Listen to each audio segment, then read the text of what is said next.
Le conflit en Ukraine continue de faire des ravages, avec des pertes humaines qui ne cessent d'augmenter de part et d'autre. La situation sur le terrain est alarmante, avec des rapports faisant état de pertes massives de soldats ukrainiens lors des récents affrontements.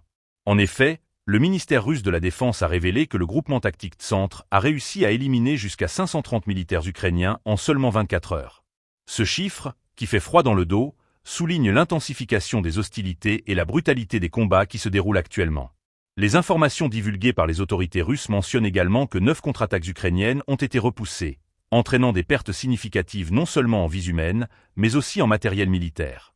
L'ennemi a perdu un véhicule blindé de transport de troupes ainsi que 4 véhicules blindés de combat de type Kozak.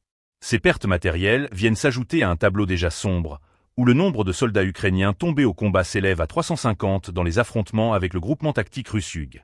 De plus, le groupement tactique Zapad a rapporté avoir repoussé 10 autres contre-attaques, infligeant des pertes supplémentaires à l'armée ukrainienne, qui s'élèverait à 500 soldats.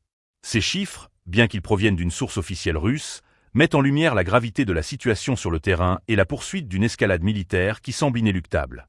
Les conséquences humaines de ce conflit sont dévastatrices, et les pertes sont ressenties des deux côtés.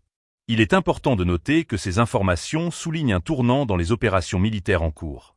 Les capacités de combat des forces russes semblent se renforcer face à des contre-attaques ukrainiennes qui peinent à tenir le rythme.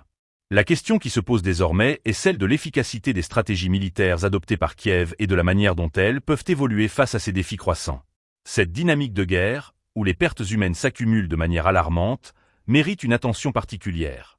Les populations, tant en Ukraine qu'en Russie, sont directement touchées par ce conflit, dont les ramifications s'étendent bien au-delà des lignes de front. La communauté internationale suit de près ces développements, avec des implications qui pourraient influencer les décisions politiques et militaires à venir.